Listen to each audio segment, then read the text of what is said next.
श्री श्री अचल बलदेव शिव महाप्रभुंक चंदन यात्रा महोत्सव जगतसिंहपुर जिला पलासोल स्थित श्री श्री अचल बलदेव शिव महाप्रभुंक पीठरे प्रतिवर्ष भली चलित वर्ष चंदन यात्रा महोत्सव महासमारोह पालित हेउछि। एही उपलक्षे जगतसिंहपुर जिलार अग्रणी स्वेच्छासेवी अनुष्ठान Palasol youth helping boy charitable trust पक्षरु 4 दिन व्यापी आयोजित नाटक महोत्सव एवं मीना बजार उद्घाटन उत्सव अनुष्ठित हो जाइछि। वरिष्ठ समाजसेवी बंशीधर पट्टनायक नड़िया बाड़े मीना बजार कार्यक्रम को आनुष्ठानिक भाव उद्घाटन करथिले।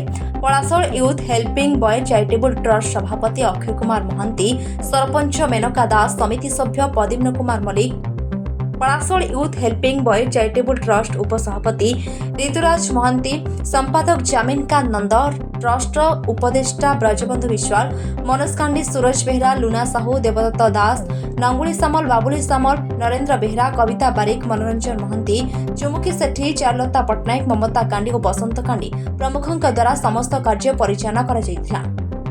ब्यूरो चीफ ज्योतिरंजन पट्टनायक सह लोकनाथ साहू रिपोर्ट एए मीडिया 24। मेनका दास, पलासोल ग्राम पंचायत सरपंच। सर्वप्रथम मु बलदेव जी पाखे भूमिष्ठ प्रणाम ग्रहण कर आज यही चंदन यात्रा महोत्सव दीर्घ वर्ष धरिकी अनुष्ठित होउछि। आज 6 तारिख रे शुभ आरंभ है। यात्रा पार्टी पड़ी। सर्वप्रथम चैरिटेबल ट्रस्ट सभापति अक्षय कुमार महांती और पलासोल ग्रामवासी वृंद और समस्त सभ्य माने ये चंदन यात्रा उत्सवटी बहुत आडंबर सहित पालन करछंती।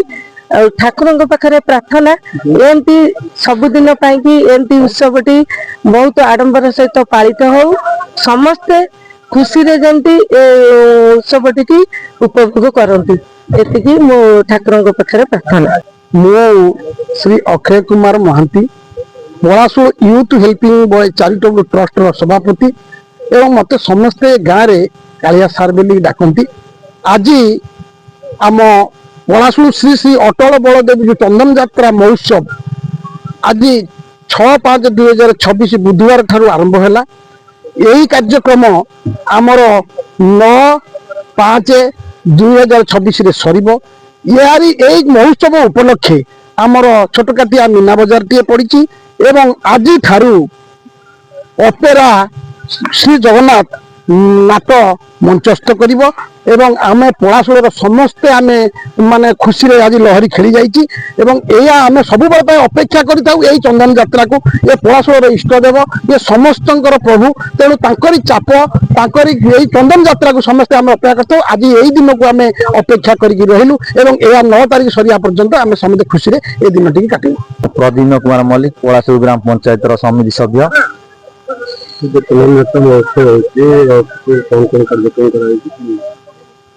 आमर तो चंदन यात्रा माने बहु वर्ष काल माने पूरा चली आसिला बहु 250-300 वर्ष बहु पुरातन आमर चंदन यात्रा पलासोल चंदन यात्रा। आमर आराध्य देवता आम इष्ट देवता हूँ प्रभु बलदेव जी, तांकरी ये आमर चंदन यात्रा करा जाए और बहु आडंबर करा जाए। आ समस्ते ग्रामवासी बृंद आम पलासोल समस्त आखपाख अंचल समस्त ग्रामवासी बृंद माने बहुत खुशी हती।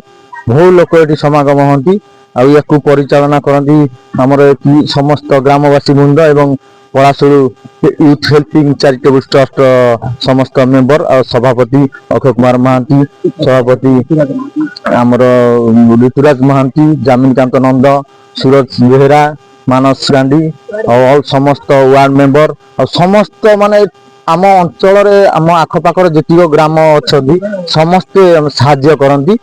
आर्थिक हो मानसिक हो सब प्रकार साहाय्य करती।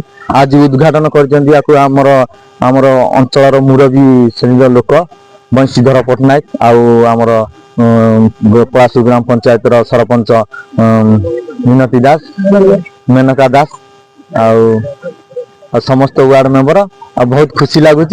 एमती आम चलित प्रभु बलदेव जी एमती आशीर्वाद करंतु आम समस्त आम ग्रामवासी समस्त ग्रामवासी यही अनुष्ठान एमती दीर्घायु यही चली था, समस्त एमती खुशी लहरी खेली था। ये बलदेव जी पाखे प्रार्थना। चैनल सह जोड़ी हेबाकु लाइक शेयर सब्सक्राइब करंतु। ଅଛି।